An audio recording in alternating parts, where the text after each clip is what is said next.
सब ही सुलभ सब दिन सब देशा, सेवत सादर समन कलेसा। ऐसे संत पुरुष सब दिन सब देश में और सब वेश में होते आए हैं। जो भी अहंकार शून्य होकर के उनकी सेवा करेगा, सेवत सादर समन कलेसा, आदर से जो संत पुरुष के आदेश का पालन करेंगे, उनके समन कलेसा, उनके क्लेश का समन हो जाएगा, सारे दुखों का नाश हो जाएगा।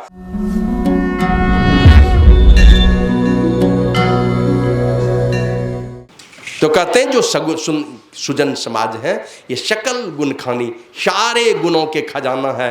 माने सारे सद्गुणों का भंडार ही ये साधु पुरुष। माने जो परमात्मा के निकट जाने की कोशिश कर रहा है, संसार के परपंचों में नहीं पड़ा है, ये सारे गुणों के खजाना है। करऊं प्रणाम सब प्रेम सुबानी। तुलसीदास जी महाराज कहते हैं ऐसे सुजन समाज को करऊं प्रणाम, मैं उनको प्रणाम करता हूँ। कैसे कहते हैं? सब प्रेम आदर सहित। एक दिन मैं गया सत्संग मंदिर में, बाबा प्रणाम, यही है, ये हाथ जोड़ा हुआ, गर्दन एकदम सीधा, बाबा प्रणाम। हमको लगे तो पतली एकदम पत्थर की मूर्ति की तरह, न सर भी नहीं झुकता, ये बाबा प्रणाम ऐसा क्या होता है। एक दिन मैं चौक पर चला जा रहा था, एक बाबा जी का बेटा कहता, ओ बाबा जी ओ इतना जोर चिल्लाया, लगा वो शायद कोई भैंस चराने वाला आदमी नहीं, भैंस को चिल्लाता है, आवाज़ देता है, उसी तरह से गरजा। तो हम बढ़ते रहे, हम पहचान लिए कौन है ये, बढ़ते गए। तब बाहर दुकान से बाहर निकल करके फिर गरजने लगा तो लौटे हम कहे भाई इस तरह तो भैंस बहा भी भैंस को नहीं पुकारता है, आप महात्मा का बेटा है और आप जिनको पुकार रहे हैं उनके विषय में आप कुछ तो लिहाज कीजिए। और नहीं कुछ है भीतर से कम ऋषि मुनि का वेश तो है ऊपर में, तो वेश का भी सम्मान करना चाहिए, थोड़ा आदर से बोलना चाहिए। ये कौन सी बात है? तो जब भी हम लोग नमन करने के लिए देखते हैं बजरंगबली के मारे सलामी दे दिए, चल दी, मैंने पैर का चप्पल जूता भी नहीं खोलेंगे, दूर से सलामी मार देंगे, यही प्रणाम है। अरे चप्पल खोल लीजिए, क्यों भागे जा रहे हैं? एक 10-15 सेकंड, 20 सेकंड, 30 सेकंड, मैंने आधा मिनट रुक लीजिए। अगर बजरंगबली को प्रणाम करते हैं, जरा माथा झुका करके प्रणाम कर लीजिए, चप्पल खोल करके। किन्हीं को प्रणाम करते हैं, दूर से सलामी मार दिया। अरे भाई इतनी क्या हड़बड़ी है? कहीं ट्रेन में सफर कर रहे हैं कि बाइक से चले जा रहे हैं, तब तो ये सब होना है। तो सप्रेम माने प्रेम से और सुंदर वाणी से, मधुर आवाज में लोगों को प्रणाम करना चाहिए। रामायण में पढ़िए, उसमें लिखा है गुरु पितु मातु बंधु सुर साई। ये कौन कौन? गुरु पितु मातु बंधु सुर साई और से यही सकल प्राण की नाई। कैसे कीजिए? प्राण के समान इनकी सेवा कीजिए। और पूजनीय प्रिय परम जहांते, सब मानिए ही राम के नाते। जो भी प्रिय हैं आपके, उन प्रिय में से कोई पूजनीय है। जितने प्रिय हैं उन प्रिय में से कोई आपके पूजनीय भी हैं। और प्रिय पूजनीय कोई भी है तो किस प्रकार से आदर करना चाहिए उसका? सब मानिए ही राम के नाते, उनको राम के नाते नमन करना चाहिए। माने अपनी माता के सामने में अगर हम प्रणाम कर रहे हैं, माथा टेक रहे हैं, ये समझ करके केवल नहीं कि ये मेरी माता है, ये मेरे परमात्मा है। अगर हम अपने पिता को प्रणाम करते हैं तो ये समझ करके नहीं कि ये मेरे पिता है, इन्होंने जन्म दिया, बल्कि इस भावना से प्रणाम करना चाहिए कि ये मेरे भगवान है, ये मेरे परमात्मा है, गुरु है, पिता है, माता है, हम अपने बड़े भाई हैं, मित्र हैं। बंधु कहिए या बंधु मैंने भाई भी होता है, मित्र भी होता है। तो बंधु को प्रणाम कीजिए, भाई को प्रणाम कीजिए, एकदम उस प्रकार से कीजिए कि जैसे हम अपने भगवान को प्रणाम करते हैं। और अंतिम में कहा स्वामी, देवता को और स्वामी को, मतलब देवता को भी नमन करना है, अनादर के भाव में मत कीजिए, एकदम सर्वस्व समर्पण के भाव में। और गुरु महाराज तो कहते थे जहां भी नमन करना हो बस अपने इष्ट का रूप झलकना चाहिए उनमें। तुम देवी माँ के मंदिर में जाओ कि कहीं ठाकुरबाड़ी में जाकर के प्रणाम करो, कि कहीं शिवलिंग के सामने में भी प्रणाम करने की, मान लीजिए आप बड़े लोग हैं, आपके साथ में 10-20 बच्चे हैं, आप क्या करेंगे? नहीं करेंगे प्रणाम? आप नहीं करेंगे तो वो बच्चे कहाँ से सीखेंगे? तो आपको आप प्रणाम कीजिए, और प्रणाम इस भाव से कीजिए कि उस शिवलिंग में हमको अपना इष्ट दिखलाई पड़ना चाहिए, अपना गुरु महाराज दिखलाई पड़ना चाहिए। तो इस तरह के भाव से तो सुजन समाज सकल गुण खानी, करऊं प्रणाम सब प्रेम सुवानी। सुंदर वाणी से, मधुर वाणी से और प्रेम सहित प्रणाम करना चाहिए। उनको मैं प्रणाम करता हूँ, ये तुलसीदास जी महाराज कहते हैं। फिर कहते हैं साधु चरित शुभ सरिस कपासु। साधु का चरित्र कैसा होता है? बिना स्वाद वाला, कपास के तरह। जैसे कपास में कोई स्वाद नहीं है तो क्या कहेंगे कि कपास बेकार है? कोई स्वाद नहीं है तो बेकार है कपास? नहीं नहीं, वो बेकार नहीं है। वो कपास का एक ही काम है, हमेशा वो धागा बनाने का काम करता है। सूत युक्त होता है, धागा वाला है। और वो धागा क्या करता है? सदैव हमारी और आपकी प्रतिष्ठा को, इज्जत को बचाने का काम करता है। जैसे कपास है तो बिना स्वाद का, लेकिन सदैव हमारी इज्जत को ढकने का काम करता है। उसी प्रकार ये साधु पुरुष आते ही हैं इस संसार में, निरस विशद गुण में फल जासु। जैसे कपास का फल बिना स्वाद का है, लेकिन धागा युक्त होता है, सद्वृत्ति युक्त होता है, वो आपके इज्जत प्रतिष्ठा को बचाने वाला होता है। ये साधु महात्मा भी क्या करते हैं? सदैव आपकी प्रतिष्ठा को ही बचाने वाले होते हैं। पथरा के एक गुरु जी थे, नाम सुने ना, गोपी गुरु जी। हाँ, ये जाते थे कुप्पा घाट और गुरु महाराज के सामने में जाते थे ना, बड़ी आदर करते थे गुरु महाराज। गुरु भाई थे दोनों, बाबा देवी साहब के शिष्य थे, तो प्रणाम बड़ी आदर करते थे। और गुरु महाराज आदर देते थे और वो उधर कहते थे जाके चौका में भोजन करा देना, भोजन कर लेते थे। अब बाद में उधर जाते थे ना, तो दूसरे महात्मा में ही दास ये करता है तो वो करता है, इस तरह की बातें बोलते थे। तो गुरु महाराज को कुछ शिष्य लोग कहते हैं कि गुरुदेव आप इतना सम्मान करते हैं और वो तो आपका सम्मान नहीं करता है, वो तो कुछ इधर उधर कभी कभी बोल देते हैं। तो गुरु महाराज कहते थे मुझे जो करना है मैं करता हूँ और उनको जो करना है वो करते हैं। उनको जो करना, उनको अपना जो कर रहे हैं उनको अपना मिलेगा, हम जो कर रहे हैं वो हमको मिलेगा। हम लोग पढ़ते थे ना बचपन में कविता, जो तो को कांटा बोए ताही बोई तू फूल, तो को फूल है, वाको है त्रिशूल। तुमको फूल के बदले में फूल ही मिलने वाला है, फूल के बदले में कांटे नहीं मिलते। फूल के बदले में फूल और वाको है त्रिशूल, माने एक कांटा बोया है तो 3 कांटे उनके जीवन में। त्रिशूल का मतलब 3 कांटे वाला उनका जीवन हो जाएगा, कांटों से भरा हुआ जीवन हो जाएगा, बड़ी रुलाएगा। अगर आप किसी का बिगाड़ते हैं तो आपका अपना कर्म बिगाड़ेगा। आपका अगर कोई बिगाड़ रहा है वो भी भली भांति नहीं रह सकता, उसको भी रोना पड़ेगा इस संसार में आकर के, बहुत रुलाएगा आपका कर्म। तो इसलिए ये साधु जो होते हैं ये सदैव कहते हैं साधु चरित शुभ सरिस कपासु, निरस विशद गुण में फल जासु। माने फल कैसा है साधु का? कहते हैं स्वाद से रहित है, लेकिन इसका जो जीवन है हमेशा निरस विशद गुणमय फल, हमेशा गुणमय ही फल देगा आपको। उनके पास जाएंगे तो इस प्रकार का मैंने क्या कहते हैं नीरस जीवन होगा, सुनने में कुछ अच्छी बातें नहीं लगेगी, लेकिन सदैव उनका सानिध्य आपको दुनिया में आपकी कीर्ति को फैलाने का काम करेगा। आपका सदैव भला ही भला उनके चरण शरण में होने वाला है। इसलिए पूछा था जब चतुर्भुजी रूप में मैंने 4 भुजा वाला भगवान का दर्शन हुआ था महाराजा बेन को। महाराजा पृथु के पिताजी थे महाराजा बेन, बड़े ही धर्मात्मा राजा, बाद में हुए, पहले नहीं थे धर्मात्मा, बाद में हुए थे। तो महाराजा बेन ने पूछा था चतुर्भुजी रूप में भगवान का जब दर्शन हुआ तो बोला भगवान आप जब बहुत कुछ दिया आपने तो एक चीज़ का और पता बता दीजिए, एक ऐसा फल बता दीजिए अमृत फल, उसको खा लेंगे और अमर हो जाएंगे, ऐसा फल बता दीजिए हमको। तो भगवान कहते हैं उनको महाराजा बेन को इस संसार में कोई ऐसा फल नहीं है जिसको खा करके लोग अमर हो जाए। बोला तो फिर अमर फल की चर्चा क्यों होती है? तो वो बोले ये संसार रूपी पेड़ के, संसार रूपी पादप के सबसे अमृत फल है साधु पुरुष, संत पुरुष, सबसे अमृत फल है। जिधर से चखो उस फल को अमरता ही अमरता, मान दो कि अपमान दो, भला ही होना है। तुम अपने तरफ से मान करो कि अपमान करो, और उनके तरफ से प्यार मिले कि फटकार मिले, हर तरह से भला ही भला होना है, किसी तरफ से अनिष्ट की कोई गुंजाइश नहीं है। और मैं तो यही कहता हूँ या अगल बगल में बगल वाले अगर प्रणाम करते हैं उस प्रणाम में भी संदेह है कि वो आपका भला सोचने वाले हैं कि नहीं। प्रणाम नमस्कार भी करते हैं, आपको आदर भी देते हैं, तो उस पर सदैव संदेह रहता है कि आपका भला सोचने वाला है कि नहीं। लेकिन इस धरती पर 3 ऐसे महापुरुष हैं, वो है माता, दूसरे हैं पिता और तीसरे हैं संत सदगुरु साधु पुरुष।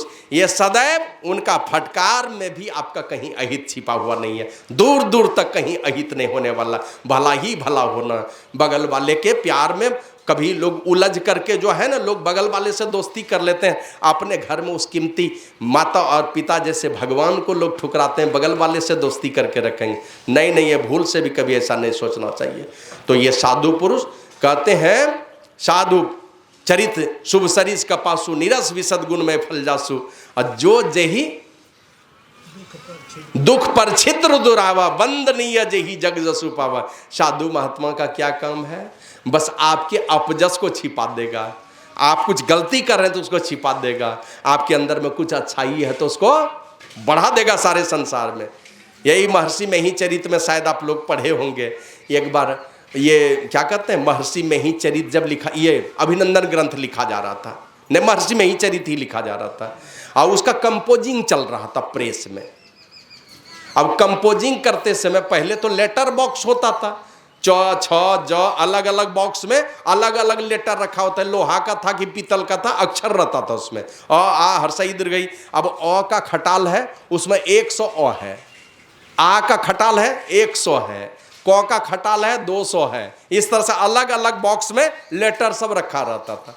तो जो कंपोजिंग करने वाला था ना, वो क्या करता था, महर्षि महर्षि महर्षि, बहुत बार महर्षि आया ना तो मूर्धन्य स्व में हर्षिकार और रेप, यही होता है ना महर्षि में। अंतिम में ये वाला बॉक्स जो है ना खाली हो गया। इतना बार महर्षि महर्षि लिखाया कि मूर्धन्य स्व में हर्षिकार और रेप वाला बक्सा खाली हो गया। अब वो कंपोजिंग करने वाला जो कंपोजर था वो गाली बकने लगा गुरु महाराज को, गंदी गंदी गाली बकने लगा। वो जो खत्म हो गया, मतलब उनके दिमाग में था बड़ा महर्षि बना, इसी तरह की कुछ बात आई होगी।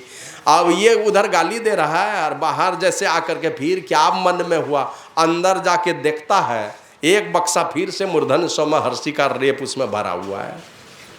बाद में गए वो गुरु महाराज के पास क्षमा मांगने के लिए कि गुरुदेव मुझसे बड़ी गलती हो गई। बोले कोई बात नहीं साधु महात्मा, आप माला पहना दो। बाबा नानक कहते हैं, नानक जी बतिया मरी रही, ऐसा जोग कमाइए, इस प्रकार का जोग कमाओ कि जीते जी मर जाओ इस संसार में। अब जीते जी जो मर गया उस मुर्दा को आप थूक दीजिए मुंह पर कि माला पहना दीजिए। क्या अंतर पड़ता है दोनों में? कुछ भी अंतर नहीं है। तो इस प्रकार के साधु पुरुष हो जाते हैं, सदैव संसार में आपकी कीर्ति को बढ़ाएगा, आपके अबजस को छिपाएगा। और गुरु महाराज कहते थे, मेरे पास ऐसा ऐसा पाप कर्म करके आते हैं, मैं सब जानता हूँ, और अगर बता दूंगा तो ये मेरे पास नहीं आएंगे दूसरे दिन और सत्संग करना ही छोड़ देंगे। और बहुत लोग हैं, गुरु महाराज नुन्नू बाबू कह करके बहुत लोगों को टेढ़े मेढ़े रास्ते से चलने वाले महात्माओं को भी, ये लोगों को भी अपने रास्ते पर लाया। एक बार धरहरा में ये क्या कहते हैं, चोरी हो गई, केला काट के ले गया, कई खानी केला काट करके ले गया चोर सब सुबह सुबह, जहां गुरु महाराज के पिताजी का घर है, ले गए। गुरु महाराज सपना देते हैं बूढ़े मोती बाबा को, देखे होंगे वृद्ध सबसे अधिक उम्र वाले महात्मा हुए बूढ़े मोती बाबा, मनियारपुर में समाधि है उनकी। तो उनको सपना देते हैं गुरु महाराज, मोतीदास सब केला काट के ले गया, फलना जगह गाड़ रहा है, जाके देखो। गुरु महाराज ही सपना दिए मोती बाबा को। सुबह सुबह जगे 4 बजे भोर में, गर्मी का दिन था, बस लाठी लेकर ठक ठक करते पहुंच गए। अब वहां जहां गाड़ रहा था गड्ढा करके सब चोर लोग पकड़ा गया रंगे हाथ, सामने में देख लिया। मोती बाबा कहते चल चल सब गुरु महाराज के पास, सब केला निकालो। सब खानी केला गड्ढा से निकलवा के लेके चला गया वहीं पर गुरु महाराज के पास। तो गुरु महाराज कहते हैं, क्या बात है, काहे के लिए चोरी किया? हुजूर बाल बच्चा लोग खाना चाहता था। अच्छा बाल बच्चा के लिए चोरी किया था? हाँ हुजूर बाल बच्चा के लिए किए थे। अच्छा ठीक है, जाओ बाल बच्चे के लिए लेते जाना, दोहरा के नहीं करना चोरी, नहीं करोगे? नहीं हुजूर नहीं करें, जाओ बाल बच्चा को दे देना खाने के लिए। और ये मोती बाबा से जरा सावधान रहना, ये डायन है, डायन, ये सब जानता है। आज पता तो दिए हैं गुरु महाराज, लेकिन कहते हैं ये डायन है, डायन, जाकर के इससे बच के रहना, जाओ। और इस तरह कह करके भेज दिया। मैंने चोरी करने के बाद भी कोई सजा नहीं। पूज्य बाबा शाही स्वामी जी महाराज के विषय में हमने सुना कि एक आदमी गया, किसी आदमी को पकड़ के ले गया अब पकड़ के ले गया, जाके कहता हुजूर वो आपके सिंहासन पर जो चढ़ाया था चढ़ुआ सब ने, वही चुरा के भाग रहा था, उसमें 10-20 हजार होगा, वही चुरा के भाग रहा था। तो बोला इसी के लिए तुम पकड़ के ले आया इतना आदमी इसको? वो चढ़ुआ चढ़ा के ले गया था, इसीलिए तुम पकड़ करके यहां ले आया? ठहरो, अपना वाला बैग निकाला, बैग में जितना पैसा था 10-20 हजार और दे दिया, जाओ सब लेके जाओ तुम। उसी आदमी को दे दिया। अरे गुरु महाराज को चढ़ाया, गुरु महाराज का लेके जा रहा था, इतने से के लिए तुम इतनी बेइज्जती कराने के लिए ले आए, यहां पर लेकर के चले आए। तो ये साधु पुरुष जो है ना, इसी प्रकार आपकी गलती को, जैसे हमारी माँ हमारी बार बार की गलती को देखते हैं ना, गंदा करते हैं, पखाना करते हैं, नाक में गंदगी रहती है, पोंछ पाछ करके नहला धुला के फिर पिताजी की गोद में दे देते हैं। उसी प्रकार साधु पुरुष इसी प्रकार आपके दोषों को छिपाने का काम करते हैं। और अंत में कहते हैं, मुद मंगल में संत समाजू, जो जग जंगम तीर्थ राजू। ये चलता फिरता प्रयाग है संतों का समाज, जहां संत मिल जाए का ये चलता फिरता प्रयाग है। और चलता फिरता प्रयाग कहते मुद मंगल में संत समाजू, आनंद और कल्याण से भरा हुआ ये संतों का समाज है। और संसार में जो जग जंगम माने चलता फिरता, अस्थावर तीर्थराज है प्रयागराज में, वो अस्थावर है, और जंगम तीर्थराज है, ये चलता फिरता प्रयाग है साधु संतों का समाज। और इसमें होता क्या है? कहते राम भगति जहां सुरसरी धारा। अब जानते हैं ना, उस प्रयागराज के विषय में अगर शास्त्रों को पढ़ेंगे तो पता चलेगा, एक बार अगर डुबकी लगाए वहां पर, एक बार डुबकी लगाएंगे तो अनेकों स्मेघ यज्ञ के पुण्य का भागीदार बने। एक बार का प्रयाग तीर्थ का स्नान अनेकों स्मेघ यज्ञ का पुण्य का भागीदार बनाता है। लेकिन साधु संत अगर मिल गए, साधु संत अगर मिलते हैं तो इनके विषय में ये चलता फिरता प्रयाग है। साधु संत मिले तो सूरदास जी महाराज कहते हैं, तीर्थ कोट अनहान करे फल, करोड़ों तीर्थों में स्नान करने का फल एक साथ मिलता है। एक बार तीर्थ में स्नान कीजिए तो अनेकों स्मेघ यज्ञ, एक बार साधु पुरुष मिल गए आपके यहाँ तो कहते हैं करोड़ों तीर्थों में स्नान करने का फल। तो ऐसे संतों का समाज चलता फिरता प्रयाग है। और उस प्रयाग में देखते हैं ना, हरिहर कथा विराजती बेनी है, वहाँ दो धारा मिलती है, गंगा की धारा और जमुना की धारा। तीसरी वाली धारा वहाँ नहीं मिलती है। तीसरी वाली धारा कहाँ है? अगर चले जाइए बद्रीनाथ, उससे थोड़ा और आगे बढ़ जाइएगा तो एक जगह है माना, हिंदुस्तान का अंतिम गांव है माना, वहाँ से तिब्बत का बॉर्डर शुरू होता है। और वहीं पर सरस्वती नदी को लांघ करके पांचों भाई पांडव और माता द्रौपदी ये सब महाप्रयाण किए थे हिमालय की यात्रा में।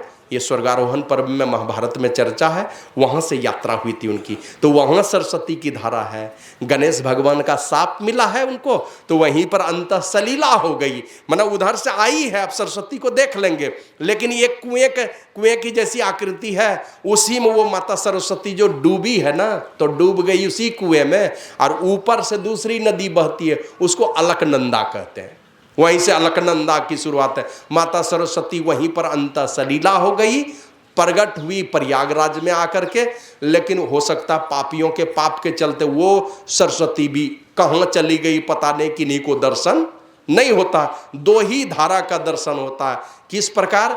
जैसे माताएं देखते हैं ना, जुड़ा बनाती है ना, चोटी गुथती है उसमें 3 भाग बाल में, लेकिन अगर कोई देखे तो लगेगा 2 ही हिस्सा है। तो उसी प्रकार गंगा और यमुना की धारा वहाँ दिखलाई पड़ती है, तीसरी धारा नहीं दिखलाई पड़ती है। तो वहाँ पर हरिहर कथा विराजती बेनी, सुनत सकल मुद मंगल देनी, कि ये बेनी कह करके, त्रिवेणी कह करके शोभा पाती है। और यहाँ पर इस तीर्थ में राम भगति जहाँ सुरसरी धारा, वहाँ गंगा की धारा है ना, तो परमात्मा के सगुण साकार लीला की चर्चा होती है, कथा की चर्चा होती है। जहाँ भी लीला कथा, सगुण साकार लीला की जहाँ चर्चा होती है, यही गंगा की धारा है। इस संत समाज रूप चलते फिरते प्रयाग में जहाँ बाहरी कथा कहानी सुना दे, ये राम गंगा की धारा है। और विधि निषेध में कलिमल हरनी, कलिमल माने कलयुग के गंदगी को, मन में जो इतने विकार हैं, इतने विकार पहले भी थे, लेकिन इतने विकार इतने नहीं थे जितने विकार हम लोगों के पास है। तो इस कलयुग के पाप का नाश करने वाला, गंदगी को धोने वाला कौन है? रवि नंदनी वर्णी। रवि नंदनी, रवि मन होता है सूर्य, नंदनी मन पुत्री, सूर्य की पुत्री, मन यमुना जी है सूर्य की पुत्री। भद्रा की बहन, काई सूरज की पुत्री है, ये कलिमल नाशक गंगा की धारा है। मन कर्तव्य अकर्तव्य का बोध जब संत महात्मा कराते हैं, यही यमुना की धारा है। ये पाप है, ये पुण्य है, पांचों पापों से बचना चाहिए, सदाचार का पालन करना चाहिए, इन बातों की चर्चा होती है, ये यमुना की धारा है। और परमात्मा की कथा कहानी, बड़ी सगुन साकार लीला की कथा, बाहरी कथा कहानी की चर्चा, ये गंगा की धारा है। लेकिन तीसरी वाली धारा वहाँ नहीं है। तीसरी वाली धारा है संतों के पास, जिसके विषय में गुरु महाराज लिखते हैं, गंग जमुन जुगधार मधई सरस्वती बही। गंगा जमुना की धारा के बीच में सरस्वती बहती है। अब फुटल मनुष्यवा के भाग गुरुगम नहीं लई।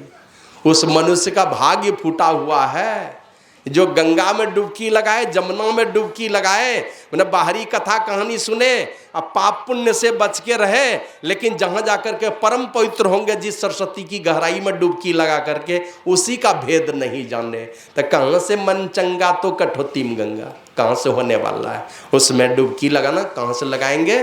तो गुरु महाराज कहते हैं, आपके शरीर के अंदर में गंग जमुन जुगधार, दाहिनी धारा गंगा की धारा, बाईं धारा आंख की जो धारा ये यमुना की धारा। गुरु महाराज लिखते हैं, पिंगल दहिन गंग सूर्य इंगल चंद जमुन बाई, सरस्वती सुषमन बीच चेतन जलधार नहीं। सरस्वती जो है सुषमना के बीच में ये चेतन जलधारा है। का इसमें जब तक डुबकी नहीं लगाएंगे, माना तीनों के संगम में जब तक जाके डुबकी नहीं लगाएंगे, आप पवित्र नहीं हो सकते। तो ये संतों का समाज चलता फिरता प्रयाग है। आवश्यकता है कि बाहरी कथा को भी सुनिए, है ना, और पांचों पापों से बचा के अपने आप को रखिए। नहीं बचा के रखेंगे तो पांचों पापों को करते हुए आप संसार में बहुत पूंजी कमा सकते हैं, लेकिन भक्ति की पूंजी कमाने के लिए साधना आध्यात्मिक यात्रा में आपको इन पांचों पापों से बचना पड़ेगा। एक बार गुरु महाराज के पास हाई कोर्ट के वकील आए और आकर के कहते हैं कि गुरुदेव आप हमको दीक्षा दे दीजिए और झूठ बोलने का छूट दे दीजिए। श्री सद्गुरु महाराज की जय। हमको दीक्षा दे दीजिए, झूठ बोलने की छूट दे दीजिए। तो गुरु महाराज कहते हैं, भक्ति के पथ पर चलने के लिए पांचों पापों से तो बचना ही होगा। और नहीं तो रामचरितमानस में लिखा, नहीं असत्य सम पातक पुंजा, झूठ के समान पाप ही नहीं है संसार में। गिरीसम होई की कोटि की गुंजा, करोड़ों गुंजा घुंगची करजनी 1 करोड़ जुटा दीजिए, क्या वो पहाड़ हो सकता है कभी? गिरीसम होई कि क्या पहाड़ के समान क्या हो सकता है? करोड़ों गुंजा को एक जगह जमा करेंगे तो पहाड़ हो सकता है क्या? माना नहीं हो सकता है। उसी प्रकार दुनिया का कोई भी पाप इस असत्य के समान नहीं हो सकता। नहीं असत्य संपातक पुंजा, माना सबसे बड़ा पाप है। इसलिए बाबा देवी साहब कहते थे, इस झूठ बोलने वाले जिभ्या को काट कर क्यों नहीं फेंक देते? बाप रे बाप, झूठ बोलना बाप। छोटी सी अश्वत्थामा हतो नरो वा कुंजरो, मिलावट हाथों तक तो ठीक ही बोले थे, अश्वत्थामा हतो नरो तक गए ठीक, वा कुंजरो बस यहीं पर थोड़ी मिलावट कर दी युधिष्ठिर महाराज ने। बीच में कृष्ण भगवान दिए संग फूक करके, सुन ही नहीं पाया नरो, खाली नरो सुना द्रोणाचार्य ने, बस उसी में अपना वान छोड़ दिया, अभी बीचे में उसको मार के सफाया कर दिया। तो एक छोटी सी गलती, अश्वत्थामा हतो नरो, वहाँ तक तो सुना लोगन, वाह कुंजरो नहीं सुन पाया।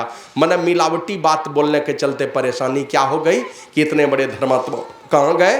तो सब भाई और भाई तो नरक ही गए, इनको नरक का मुख देखना पड़ा। तो इसलिए सदैव पांचों पापों से बच करके रहना पड़ेगा। तो पाप पुण्य का निर्णय होना चाहिए हमारे अंदर में, कौन सा कर्म पाप है, कौन सा कर्म पुण्य है। पाप कर्म से बचना चाहिए, पुण्य कर्म में डूबना चाहिए। लेकिन पुण्य कर्म में भी डूबेंगे तो उसमें एक चीज, उससे उसके फल से अलगाव रखना चाहिए। फल आशा छोड़ करके कोई इच्छा नहीं रखनी चाहिए। कुछ कर दिया तो कर दिया, कुछ भला किया बस किया, जो परमात्मा ने चाहा। हम हैं खिलौना, उनके इशारे पर चलने वाले गुड़वा गुड़िया के समान है। जितना नचाएगा उतना नाच रहे, सब परमात्मा की मर्जी से हो रहा है, हमसे कुछ नहीं हुआ। इस प्रकार का अहम शून्यता होकर के फल आशा छोड़ करके पुण्य का काम करें। अब देखते हैं ना, मैं कभी कभी कहता हूँ, घर में पिताजी कमा करके लाते हैं, ये या 1 किलो रसगुल्ला लेके आए, बेटी आकर के देती है पिताजी को 1-2 रसगुल्ला और पानी दे दिया 1 गिलास, पिताजी गदगद होते हैं कि नहीं? अब वो बेटी सोचे कि हम ही दिए हैं पिताजी को, है तो पिताजी की ही कमाई हुई। उसी प्रकार हम क्या दे रहे हैं गुरु महाराज को, हम क्या देते हैं भगवान को, सब तो उन्हीं का दिया हुआ है। नहीं तो हमारे और आपके जैसे बहुत लोग हॉस्पिटल में रो रहे हैं, बाप बाप कर रहे हैं, 8 साल 10 साल से कोई पैरालिसिस के शिकार हैं, कोई कैंसर के शिकार हैं, कोई टीबी दम्मा के शिकार, हॉस्पिटल में पड़े हुए हैं। और हम लोग यहाँ भली भांति किसी भी तरह से, बूढ़े हैं, जवान हैं, बच्चे हैं, चल रहे हैं, सब कुछ कर पा रहे हैं। तो उन्होंने ये योग्यता, ये सामर्थ्य दी है, हम उस योग्य चल पा रहे हैं, है ना। तो इसलिए पाप पुण्य का हमेशा विचार करके, इसी को विवेक कहते हैं। सत्य असत्य का निर्णय, पाप पुण्य का निर्णय, सच झूठ का निर्णय, इन चीज़ों का निर्णय करके संतों के सानिध्य में जा करके परमात्मा की कथा कहानी को सुन करके, अब तीसरी जो धारा है उसमें डुबकी जोड़ लगाते हैं। तो कहा सब ही सुलभ सब दिन सब देशा, सेवत सादर समन कलेसा। ऐसे संत पुरुष सब दिन सब देश में और सब देश में होते आए हैं। जो भी अहंकार शून्य होकर के उनकी सेवा करेगा, सेवत सादर समन कलेसा, आदर से जो संत पुरुष के आदेश का पालन करेंगे, उनके समन कलेसा, उनके क्लेश का समन हो जाएगा, सारे दुखों का नाश हो जाएगा। और अंत में कहते कहते कहते सुनी समझही जन मुदित मन, मज्जही अति अनुराग, लहही चारी फल अछत तनु, साधु समाज प्रयाग। ऐसे साधु समाज चलते फिरते प्रयाग में, संत समाज रू चलते फिरते प्रयाग में, जो उन संतों की बातों को सुनेगा, सुन करके समझेगा, मनन करेगा। और मनन करने के बाद थोड़ा निधिध्यासन, मनन किए हुए विषय को ध्यान करना।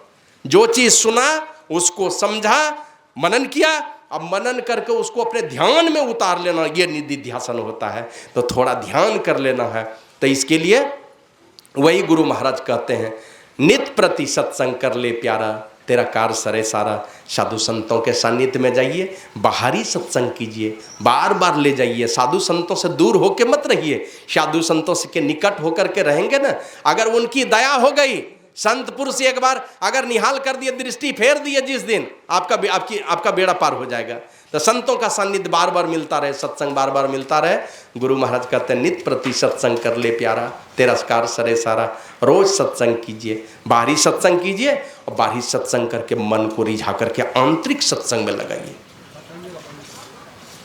तेरा कार सरे सारा, सारे कार्य सारे काम बनेंगे, सब काम संपन्न होगा। आपके जीवन, कल जो काम किए थे आज भी वही कर रहे हैं, आज जो करेंगे कल भी वही काम करें। लेकिन धीरे धीरे धीरे ये काम खत्म होते होते एक दिन वो भी स्थिति परिस्थिति आएगी। मैंने कल रोए थे तो आज भी रो रहे हैं। आज का रुदन खत्म होने वाला नहीं है, अभी तो और रोने का दिन आ रहा है। जैसे जैसे बुढ़ापे की ओर बढ़ेंगे और रोने का दिन आएगा, और कष्ट। मैंने क्या कहते हैं, ये तीनों दोष रजोगुण तमोगुण असतोगुण, तीनों दोष अंतिम, तीनों विकार, कफ पित्त वात। 14 वर्ष तक कफ के शिकार में, कफ से ग्रस्त रहते हैं, और 40-50 वर्ष तक पित्त से परेशान है। और वही पित्त की अधिकता के कारण ही क्रोध बढ़ता है, क्रोध भड़कता रहेगा। जवानी में पित्त से परेशान है, 14 वर्ष तक कफ से परेशान है, गड़गड़ करता रहेगा। बच्चा का खांसी ठीक करा के लाया, फिर 15 दिन के बाद सर्दी पकड़ लिया, फिर जुकाम हो गया, उसको खांसी हो गई। तो कफ के शिकार 14 वर्ष तक, 40-50 वर्ष तक पित्त के शिकार रहते हैं। इसलिए जवान आदमी को ज़्यादा क्रोध आता है। लेकिन एक दिन ऐसा आएगा, जैसे वृद्धावस्था आएगा, उस समय क्या होगा, कफ पित्त और वात तीनों विकार एक साथ घेरेगा। केवल कफ के विकार से सैकड़ों प्रकार की बीमारी, पित्त के विकार से सैकड़ों प्रकार की बीमारी, और वात से ग्रसित होने पर सैकड़ों प्रकार की बीमारी है। और तीनों विकार वृद्धावस्था में जाके घेरेंगे। खाट पर रोने के अलावा कोई उपाय नहीं रहता है। अरे क्या करेगा, ज़्यादा से ज़्यादा पैर दबा देगा बाल बच्चा, यही करेगा, खूब सेवा करेगा, समय पर नहला देगा। लेकिन भीतर से जो सुई की तरह चुभन देता है, वो कौन हरेगा, वो तो आप ही को लेना है। तो वो अवस्था आने के पहले वही कहते हैं, ये सारे काम सिमटते सिमटते क्या होगा, ये आवाजाही का दुख ही समाप्त हो जाएगा। गुरु महाराज लिखते हैं, संस्कृति संताप से कांप रहे, भाव भार भरमत जी भांप रहे, अति ने ढाढ़स दे समझाए कहे, गुरु नाम सुमर सत्संतों ने। इस प्रकार हाँपते हुए जीव को महापुरुष समझा करके कि गुरु के नाम का सुमिरन कर लो। लाखों नाम में गुरु नाम का सुमिरन, गुरु मंत्र का सुमिरन सबसे ज़्यादा प्रभावशाली है। तो ये काम करके कहते हैं, नित प्रति सत्संग कर ले प्यारा, तेरा कार सरे सारा। और सारे काम बनेंगे। और सार कार्य को निर्णय करके, है ना, निर्णय करना उसमें से कौन सी हमारे लिए खास काम है, जो काम यही शरीर में हो सकता है, फिर नहीं हो पाएगा। जैसे देखते हैं ना, नाखून काट लेते हैं, कौन दिन रविवार देखते हैं काट लेते हैं, और बीच में बृहस्पति को नहीं काट सकेंगे तो मंगल को नहीं काट सकेंगे तो शनिवार को नहीं काट सकेंगे, पता नहीं सेविंग कर सकेंगे तो समय निकाल करके सेविंग कर लेते हैं लोग, वो नहीं मिलेगा समय, है ना। घर छौनी कर लो, नहीं तो पंचक घुसेगा तो भी नहीं कर सकेंगे। तो इस तरह की बात होती है तो लोग कर लेते हैं। तो उसी प्रकार कौन खास काम है इस शरीर को पाने पर कौन सा खास काम है जिस काम के लिए परमात्मा ने यह शरीर दिया है, और इसको छोड़ के दूसरे शरीर से होने वाला भी नहीं है। और यह शरीर इस बार मिला है तो फिर मिलेगा भी कि नहीं मिलेगा यह भी नहीं कहा जा सकता। बाबा कबीर कहते हैं बार बार, नर दे नहीं अबीर रे, चेत सके तो चेत कहे कबीर रे। कबीर गुरु की भक्ति कर, तजी विषया रस चौज, बार बार नहीं पाई हो मनुष्य जन्म की मौज। यह मनुष्य जन्म की मौज बार बार नहीं मिलने वाली है, एक बार मौका दिया है, पूंजी बचा लीजिए तो फिर पा लेंगे। इसी को एक महात्मा कभी कभी मजाक में कहते थे। एक हेडमास्टर साहब गए तो बोले कि बाबा हम रिटायर कर गए। तो बाबा कहते रिटायर कर गए तब तो टायर घिस गया आपका, रीम बचाइए किसी तरह से, है ना, रीम बचा लीजिए, और रीम बचे तब तो दूसरा नया टायर भी चढ़ जाएगा उस पर। उसी प्रकार भक्ति करके थोड़ी पूंजी बचा लीजिए। पूज्य बाबा कहते थे थोड़ी इतनी सी कमाई कर लो कि कम से कम अभी वीडियो हो तो कल चपरासी बनने लायक भी कुछ तो पूंजी कमा लो, और कहीं ऐसा नहीं हो कि अभी वीडियो हो और कल चपरासी बनने लायक भी नहीं रह जाओ। हमारे यहाँ एक मुख्यमंत्री हुए ना बिहार में, उनके विषय में गुरु महाराज से पूछा कि हुजूर उनकी क्या गति हुई। बोले कि जन्म तो मिला है मनुष्य शरीर का, लेकिन एकदम गरीब घर में जन्म हो गया। तो चलिए किसी तरह से ये पूंजी तो, शरीर तो किसी तरह मिल गया, गरीब घर में ही गया। तो उसी तरह थोड़ी ही पूंजी, थोड़ी ही भक्ति की पूंजी, और थोड़ी भी भक्ति कभी भी अधोगति में जाने नहीं देगा, थोड़ी भक्ति महाभय से बचाएगा, ऐसा कृष्ण भगवान ने वादा किया है। तो ये काम हमें, वही गुरु महाराज कहते हैं धर चेतन धारा पिंड के पारा। उस चेतन धारा को पकड़ो, मन अंतर ज्योति और अंतरनाद के सहारे को पकड़ लो। कहाँ? कहते पिंड के पारा, यहां से ऊपर चलो तब पकड़े जाएंगे।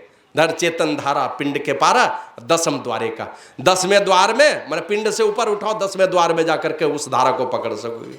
और वहां क्या होगा? साधन विशेष के साथ अगर करेंगे तो गुरु महाराज लिखते हैं ध्यान अभ्यास करो सद सद ही, चातक दृष्टि बनाई हो, लखत लखत छवि बिंदु प्रभु की ज्योति मंडल धसी धाई हो। टकटकी लगाकर देखते देखते देखते देखते क्या होगा? प्रभु की छवि बिंदु रूप में आप रूपी, दूसरे पद में लिखते हैं ना, आप ही वह बिंदु झलके, दो नयन बीचों बीच सन्मुख एक टक देखत रहो, आप ही वह बिंदु झलके पट गिरा निरखत रहो। बस पलकें हैं गिरी हुई, जुक्ति है पास में, नासिका के अग्रभाग में, दोनों दृष्टि धारों के बीच में, अंधकार मंडल के ठीक सामने। उसकी जुक्ति सीखे बिना होगा नहीं, न तो कहीं आंख की रोशनी चली जाएगी, गड़बड़ी होगी। तो कहा कि टकटकी लगा करके गुरु की जुक्ति से जो साधक चातक पक्षी की भांति देखता रहता है, आप ही वह बिंदु झलके पट गिरा निरखत रहो, अपने आप वो बिंदु चमक करके आएगा। गुरु महाराज दूसरे पद में लिखते हैं बिंदु चमकी आवे, अब पंचरंग उगी आवे। तो अनेक लीलाएं आप अपने अंदर में देखना शुरू करेंगे, है ना। तो ये सारे करते हुए कहा धर चेतन धारा पिंड के पारा, 10वें द्वारे का ज्योति जगी जावे। और जब ज्योति जग जाएगी तब आपका मन, जहां ठोकर खा रहे थे, अंधियाले से भरे हुए कमरे में थे, कभी माथे में चोट लगती थी, कभी पैर में चोट लग रही थी, अंधेरे में टकरा रहे थे जहां मन था, अब अंधकार से आप ऊपर उठ चुके हैं, प्रकाश में चले गए। तो ज्योति जगी जावे अति सुख पावे, शब्द सहारे का ज्योति जगेगी, सुख पाएंगे, और उसी ज्योति में आपको शब्द का सहारा मिलेगा। कहते हैं गुरु महाराज लख बिंदु नाद तह त्रय बंद देके, वहीं त्रय बंद लगाने की आवश्यकता है। त्रय बंद बना समझ रहे हैं? आंख बंद, कान बंद, मुंह बंद, तीनों बंद। वैसे नहीं चलेगा, यहां तो चल रहा है भी काम, लेकिन आगे की यात्रा में तीनों बंद। का लख बिंदु नाद का, उस बिंदु का दर्शन करेंगे, और वहां से जब आगे की यात्रा में ब्रह्मनाथ जब को आपको मिलेगा, का तीनों बंद करना पड़ेगा, आंख कान और मुख तीनों बंद। तो लख बिंदु नाद तहाँ त्रय बंद दे के, सुनो सुनो में ही, कहा वहां नाद को सुनो, नाद को कहते हैं शगुन नाद है आदि, क्या कहते हैं, ये अनहद नाद, बहुत सारे शब्द सुनाई पड़ेंगे, ये शगुन नाद है। लेकिन निर्गुण नाद है सार शब्द, ये दोनों शब्द का सहारा मिलेगा। तो लख बिंदु नाद तहाँ त्रय बंद दे के सुनो सुनो में ही, अब ब्रह्मनाद का धरो सहारा आपन तन में ही, उस ब्रह्मनाद का सहारा। तो शगुन साकार रूप में अगर नाद मिलेगा वो अनहद नाद है, बहुत सारे नाद गुरु महाराज लिखते हैं ना, बजती हैं 5 नौबतें सुनी एक ही एक को, क्रम क्रम से बढ़ते जाएंगे, लेकिन अंतिम में पंचम बजे धूर घर से जहां आप विराजे, 5वीं जो नौबत बजती है, जो ध्वनि होती है, वो परमात्मा के केंद्र से आती है। और परमात्मा के केंद्र से आने के कारण परमात्मा के गुणों से सराबोर रहती है। और जो सूरत हमारी चलती है ना, शब्द महल में सूरत चले तब पकड़ी शब्द की धारा रे, और पैठत सुनत शब्द अनहद जो बाजत विविध प्रकार रे। बहुत प्रकार के शब्दों को सुनता हुआ साधक आगे बढ़ता है, प्रत्येक केंद्रीय शब्दों को सुनता हुआ साधक आगे बढ़ता जाता है, प्रत्येक मंडल के केंद्रीय शब्दों को सुनता हुआ, और अंतिम में जो ध्वनि आती है वो परमात्मा की ओर से आती है। राम नाम धुन सत धुन सारा, शब्द केंद्र ते आई हो, ता धुन भजत मिलो प्रभु से निज आवागमन नसाई हो। उस धुन से जो जा मिलता है, सूरत हमारी आगे बढ़ेगी। वो धारा ही हमारे सूरत को जबरदस्ती बलात् घसीट करके परमात्मा के धाम में पहुंचाती है, क्योंकि हर शब्द में अपने केंद्र की ओर खींचने की क्षमता होती है, वो खींच करके अपने केंद्र की ओर लेकर के चला जाता है। साधना का समापन होता है वहाँ पर चल करके, बीच में शरीर छूटा तो अधोगति के शिकार नहीं होंगे। फिर इसी प्रकार का सबसे पहले स्वर्गलोक जाएंगे, लौटेंगे तो बढ़िया कुल परिवार में जन्म होगा, मन श्रीमान के कुल में जन्म होगा।